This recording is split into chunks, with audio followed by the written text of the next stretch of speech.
बारे में देखेंगे हम लोग। क्या पढ़ेंगे? सदिश के बारे में हम लोग पढ़ते हैं। तो सदिश पढ़ने से पहले हम लोग का टॉपिक है अदिश। क्या है? अदिश यानी स्केलर। ठीक है, तो चैप्टर का नाम है सदिश, और सदिश में सबसे पहले पढ़ेंगे हम लोग अदिश।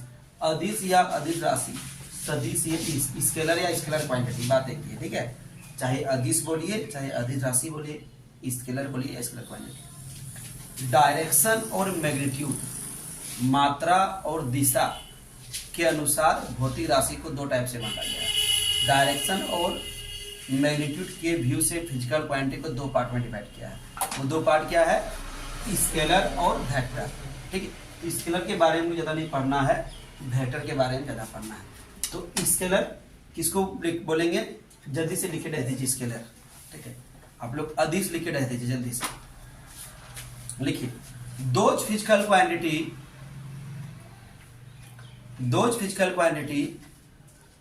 which has only magnitude but no direction, which has only magnitude but no direction is called scalar quantity और स्केलर। ठीक है, for example length, time, speed, etc। Hindi medium वाले लिखिए, वे भौतिक राशि जिसमें केवल परिमाण हो, दिशा नहीं हो। वे भौतिक राशि जिसमें केवल परिमाण हो, दिशा नहीं हो, उसे अदिश राशि कहते हैं। ठीक है, उसे क्या कहते हैं? अदिश राशि कहते हैं। वे भौतिक राशि जिसमें केवल परिमाण हो, दिशा नहीं हो, उसे क्या कहते हैं? अदिश राशि है। जैसे लंबाई, समय, चाल इत्यादि। वेक्टर लिख रहे थे, जल्दी से लिखिए। Those physical quantity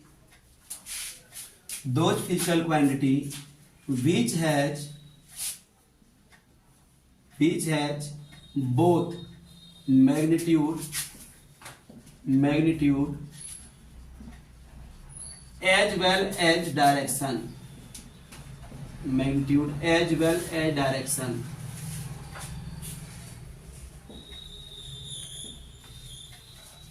is called vector quantity। For example यहाँ लिख दिए हैं डिस्प्लेसमेंट, वेलोसिटी, एक्सीलरेशन। आप लोग लिखिए, वे भौतिक राशि जिसमें परिमाण के साथ साथ दिशा भी हो, जिसमें परिमाण के साथ साथ दिशा भी हो, उसे सदिश राशि कहते हैं।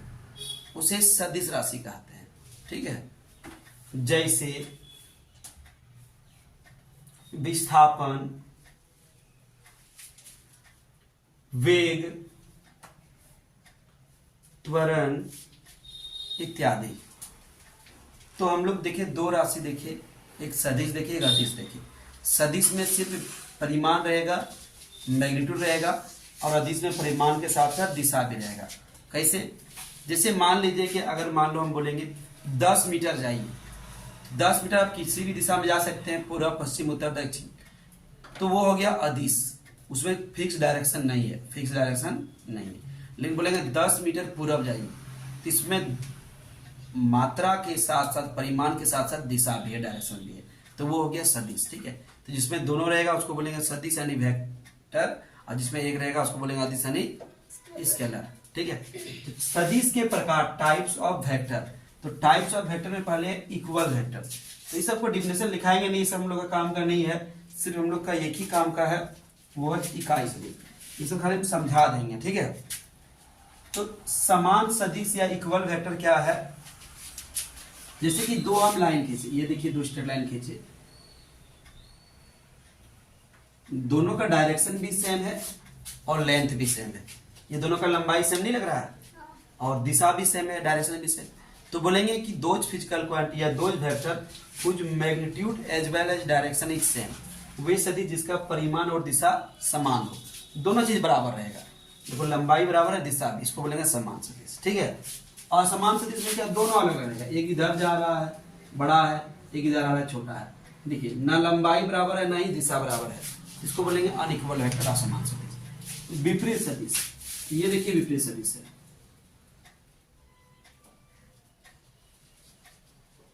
बहु लंबाई तो समान है लेकिन दिशा विपरीत है। ये 10 मीटर है तो इसको बोलेंगे -10, क्योंकि इसका दिशा प्लस बनेगी, दिशा क्या बनेंगे माइनस। तो दोनों बराबर रहेगा लेकिन डायरेक्शन अपोजिट रहेगा, उसको बोलेंगे अपोजिट वेक्टर या नेगेटिव वेक्टर भी बोलेंगे, उसको बोलेंगे विपरीत सदिश या ऋणात्मक सदिश। समझ में आ गया? ठीक है। तीसरा है जीरो वेक्टर, जिसका जो वैल्यू है जीरो रहेगा, जिसका वैल्यू क्या रहेगा जीरो। इसमें कुछ ड्रॉ नहीं कर सकते, ड्रॉ करेंगे तो कुछ ना कुछ वैल्यू हो जाएगा ना, तो कुछ वैल्यू ही नहीं रहेगा, उसको हम लोग बोलेंगे जीरो वेक्टर। ठीक है, तो हम लोग का काम है यूनिट वेक्टर, तो ये हम लोग पढ़ेंगे। तो इसको आप लोग ऐसे करके सैंपल कर लीजिए ताकि कभी दिक्कत नहीं। लिखिए, डैश दीजिए, पहले इसका डिफिनेशन लिख लेते हैं एक लाइन का। वे सदिश जिसका परिमाण 1 हो, the vector whose magnitude is 1, the vector whose magnitude is 1 is called unit vector. वे सदिश जिसका परिमाण 1 हो उसे इकाई सदिश कहते हैं। करने का मतलब अगर कोई वेक्टर है और उसका मैग्नीट्यूड क्या हो 1 हो, कितना हो 1 हो, उसको क्या बोलेंगे यूनिट वेक्टर। क्या बोलेंगे उसको यूनिट वेक्टर। चाहे वो यूनिट वेक्टर आई हो या जे हो या के हो, अगर उसका मैग्नीट्यूड क्या है 1 है तो क्या बोलेंगे उसको वेक्टर। ठीक है, तो इस तरह से लिख लीजिएगा नीचे। यूनिट वेक्टर को रिप्रेजेंट कैसे करेंगे, तो लिखेंगे रिप्रेजेंटेशन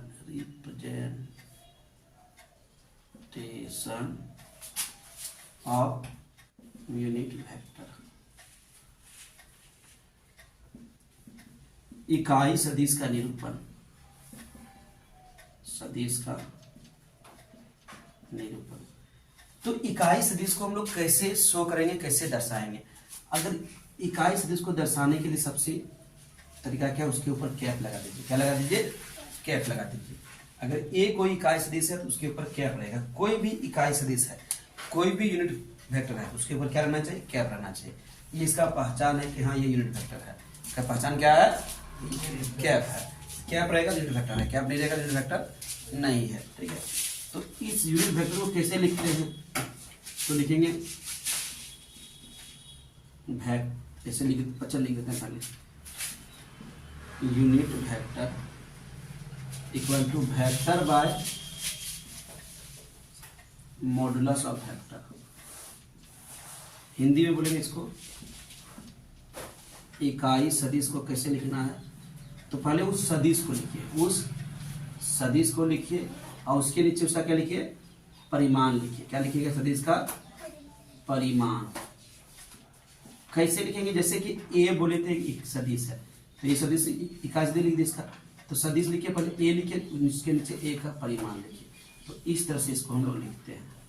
कोई भी सदिश लिखना है तो पहले उस वेक्टर को नीचे, नीचे उसका मॉड, मॉड मतलब मॉडुलस, मॉडुलस मतलब परिमाण, परिमाण मतलब मैग्नीट्यूड या मैग्नीट्यूड ऑफ वेक्टर भी लिख सकते हो। ठीक है, तो ये हो गया इकाई सदिश लिखने का वेक्टर।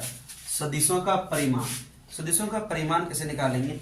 मान लीजिए ए एक वेक्टर है, तो इसमें इसका वेक्टर का वैल्यू कितना है? 2i प्लस 3 3j प्लस क्या है 4k है। ठीक है, इसका मतलब क्या हो गया? इसको अगर रिप्रेजेंट करना चाहेंगे कोऑर्डिनेट सिस्टम में तो इस तरह से रिप्रेजेंट कर सकते हैं। ये मान लो हो गया 3D पिक्चर। ए को मान लिए, ठीक है, एक्स एक्स मान लिए, इसको वाई एक्स मान लिए, इसको जेड एक्स मान लिए। ठीक है, इसका मतलब क्या है? एक्स एक्स में जो वैल्यू होगा उसको आई से रिप्रेजेंट करेंगे, वाई एक्स में जो होगा उसको जे से, और जेड एक्स में क्या हो जाएगा? उसको के से। ठीक है, तो किधर किधर एक्स का उल्टा हो जाएगा एक्स डैश, एक्स डैश, इधर प्लस लेंगे, इधर क्या लेंगे माइनस। वाई का उल्टा क्या आ जाएगा? वाई डैश, इधर लेंगे हम लोग माइनस, और जेड का उल्टा क्या आ जाएगा? जेड डैश, इधर माइनस लेंगे। ठीक है, तो इसमें वैल्यू दिया है। एक्स में कितना गया? 2 यूनिट, इधर 2 मीटर हो सकता है, 2 किलोमीटर हो सकता है, 2 सेंटीमीटर, कुछ भी हो सकता है। वाई में गया है, वाई में इधर में गया, इधर गया है, कितना गया है? -3 मीटर, 3 किलोमीटर, मीटर कुछ भी हो सकता है, जे का वैल्यू कुछ भी हो सकता है। और के में गया 4, 1 2 3 4। ठीक है, तो इसका हम लोग मैग्नीट्यूड कैसे निकालेंगे? तो मैग्नीट्यूड निकालने का तरीका इस तरह से कर देंगे। और इसका जो भी कोफिशिएंट है मतलब नियतांक है, 2 के आई के आगे कितना है 2, 2 का स्क्वायर कीजिए, जे के आगे कितना है 3 और के आगे कितना है 4, इसका स्क्वायर कर दीजिए। अब बोलोगे माइनस है, स्क्वायर करने से माइनस भी प्लस बन जाता है, स्क्वायर करने से माइनस भी क्या बन जाता है प्लस बन जाता है। अब क्या आ जाएगा 4 + 9 + 16, तो जोड़ के कितना आएगा वो हो गया हम लोग का मैग्नीट्यूड। तो परिमाण निकालने सीख गए, ठीक है। तो जल्दी से बताइए एक और परिमाण निकाल लेते हैं। तो क्वेश्चन का तुम लोग बना के दिखाइए। a बराबर 2i + 2j + k, इसका परिमाण जल्दी से बोलिए आप लोग कितना आएगा आंसर। सम वेक्टर डिस्प्लेसमेंट वेक्टर, स्थिति सदिश और विस्थापन सदिश। स्थिति मतलब कोई ऑब्जेक्ट कहाँ पे है, कोई ऑब्जेक्ट कहाँ पे है, कोई वस्तु कहाँ पे है। जैसे यहाँ ए एक वस्तु है, बी एक वस्तु है, ए एक वस्तु है, ए एक ऑब्जेक्ट है, और ए बी ऑब्जेक्ट नहीं है, ए ऑब्जेक्ट है, एक एक ऑब्जेक्ट है ए। ये ऑब्जेक्ट यहां से चल के आता है बी पर, कहां पे आता है बी पर है। एक आदमी यहां से चल के यहां पर आता है, तो पहले इसका पोजीशन क्या था, ये था, अभी पोजीशन कितना है, ये है। तो ये पोजीशन शो करता है कि पहले यहां से कितना मीटर था। इसका अगर पोजीशन निकालेंगे तो देखिए क्या पोजीशन हो जाएगा। देखिए यहां से मिला लीजिए इसे करके, और यहां से मिला लीजिए, तो ये हो गया वाई एक्स न वो, और ये क्या हो गया एक्स। तो ए का पोजीशन बोलिए, जल्दी से बोलिए, जल्दी से बोलिए, क्या हो जाएगा। एक्स में क्या है 1 2 3, चले पहले एक्स का 1 2 3, वाई का 1 2 3 4 5 6, एक्स का पोजीशन जल्दी से बोलिए क्या हो गया वो 3i + 6j। समझ पाए, ये हो गया पोजीशन। तो पोजीशन वेक्टर कैसे निकाले समझ में आए। अभी हम लोग 2D में काम कर रहे हैं, 2B में काम कर रहे हैं, 3D में काम नहीं कर सकते, इसमें समझ नहीं आएगा 3D में, ठीक है। तो x एक्स में गया 3 और y एक्स में क्या गया 2j, ठीक है। अगर बोलेगा b का पोजीशन निकालो, चलिए b का पोजीशन निकालो, तो b का पोजीशन चलिए निकाल दिए, इसको डॉट करके मिला के समझ में आएगा हम लोग को, ठीक है। तो b का पोजीशन जल्दी बोलिए, पहले x में लिखा था, यहाँ पे 4 5 6, b का पोजीशन बोलिए जल्दी से कितना है 6i + 3j, ये हो गया b का पोजीशन। तो पोजीशन वेक्टर आप लोग निकालने सीखे। तो पोजीशन वेक्टर क्या होता है देखिए, डिटेल देखें। The vector which tells us that how much and which direction a body has change it's displacement is called displacement vector. Position vector में बॉडी कहाँ है उसको जानते हैं, जनरली क्या बनेंगे डिफाइन करेंगे। लेकिन पोजीशन वेक्टर में पहले कहाँ था अभी कहाँ है, ठीक है। तो पोजीशन वेक्टर को कैसे निकालेंगे, तो ये मान लो पोजीशन वेक्टर है। तो पोजीशन वेक्टर को निकालने के लिए मान लो हम लोग लिखेंगे डिस्प्लेसमेंट डी इक्वल क्या आ जाएगा, पहले ए पर था अभी कहाँ पे रहे बी, तो क्या क्या लेंगे बी माइनस ए, फाइनल में इनिशियल को माइनस करते हैं, फाइनल में इनिशियल को माइनस कर देते हैं। तो चलिए 6i + 3j माइनस क्या हो जाएगा जरा बोलिएगा 3i + 6j कहाँ गया, हाँ है ना। तो जरा माइनस करके बताइए क्या हो जाएगा 3i - 3j, है ना। तो ये हो गया डिस्प्लेसमेंट वेक्टर। तो डिफिनेशन पहले आप लोग लिखिए, विस्थापन सदिश का। देखिए वह सदिश जो हमें बताता है कि वह सदिश जो हमें बताता है कि कोई वस्तु कितना तथा किस दिशा में विस्थापन करता है, कितना तथा किस दिशा में विस्थापन करता है, अर्थात कितना तथा किस दिशा में विस्थापन करता है, अर्थात अपनी स्थिति में परिवर्तन करता है, अर्थात अपनी स्थिति में परिवर्तन करता है, किस दिशा में अपनी स्थिति में परिवर्तन करता है, ठीक है। क्या लिखे, multiplication of A vector by a real number, किसी वास्तविक संख्या से सदिशों को गुणन। वास्तविक संख्या मतलब 2 3 4 5 10 करोड़ 1000 कुछ भी हो सकता है। अगर वास्तविक संख्या से किसी सदिश को गुना करेंगे तो उतना गुना ही हो जाएगा। जैसे बोल सकते हैं 2 इंटू ए, तो क्या आ जाएगा 2 वेक्टर ए, यहाँ डॉट दीजिए चाहे क्रॉस दीजिए वही आ जाएगा। रियल नंबर से करेंगे तो वही आ जाएगा, समझ पाए? चाहे डॉट दीजिए चाहे क्रॉस दीजिए, नेगेटिव से करेंगे नेगेटिव होगा, पॉजिटिव से करेंगे तो पॉजिटिव होगा। क्या लेंगे? यदि ए एक सदिश है, लिखिए यदि ए एक सदिश है तथा यदि ए एक सदिश है तथा n एक वास्तविक संख्या है, n छोटकी है, n एक वास्तविक संख्या है, तो इसका गुणनफल इस प्रकार होगा, तो इसका गुणनफल इस प्रकार होगा, तो इसका गुणनफल इस प्रकार होगा। और ये वाला लिख दीजिए जल्दी से, तो इसका गुणनफल इस प्रकार होगा। ठीक है, तो लिख लीजिए जल्दी से, जल्दी लिख लीजिए इसको, यहाँ माइनस दे दीजिएगा। ठीक है, अगर दोनों मतलब माइनस n पर भी और a पर भी माइनस, यहाँ दोनों पर माइनस होगा, दोनों माइनस प्लस हो जाएगा। जो रूल जनरल रूल है वही होगा, समझे कि नहीं? समझ पाए?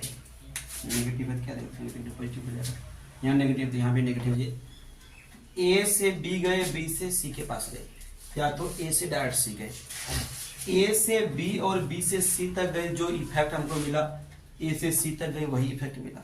मान लो तुमको ये तुम्हारा यहाँ घर है, ये तुम्हारा घर है, ठीक है, यहाँ से तुम चलना शुरू, अभी तुम यहाँ पे हो, अभी तुम यहाँ पे हो, तुमको तुम्हारा घर जाना है, तुम ये रास्ता से जा सकते हो या तो डायरेक्ट यहीं जा सकते हो, तो दोनों का इफेक्ट तो सेम ही होगा। तुमको घर पहुंचना है तो इधर से घूम के जाओ, ए प्लस बी में जाओ या तो डायरेक्ट सी में जाओ, तो ए प्लस बी जाने से जो तुमको इफेक्ट मिलेगा, सी जाने से भी उतना ही इफेक्ट मिलेगा।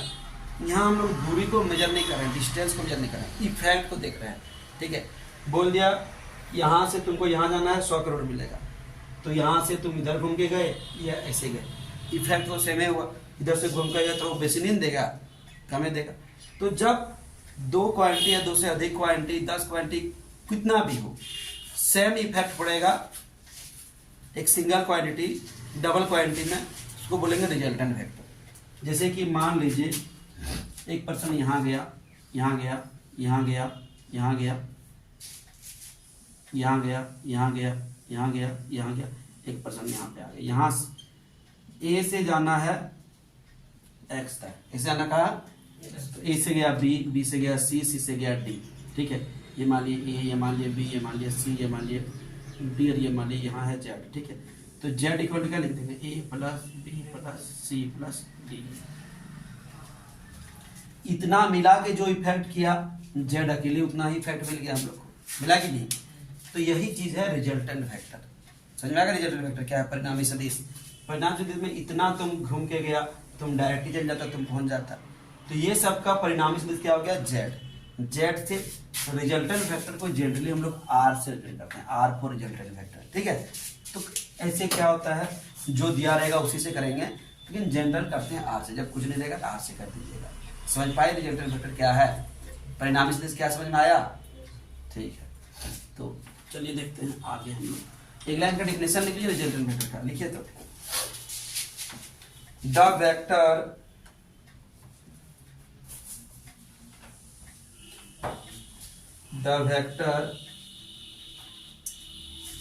which produce the same, the vectors कर दीजिए, the vectors which produce the same effect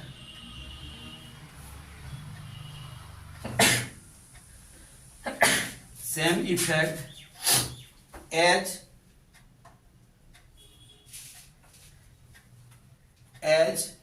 it produced by individual vectors together।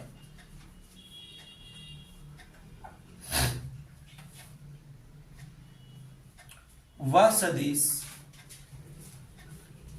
जो वही प्रभाव उत्पन्न करते हैं जो अन्य सदिश मिलकर उत्पन्न करते हैं। जो अन्य सदिश मिलकर उत्पन्न करते हैं उसे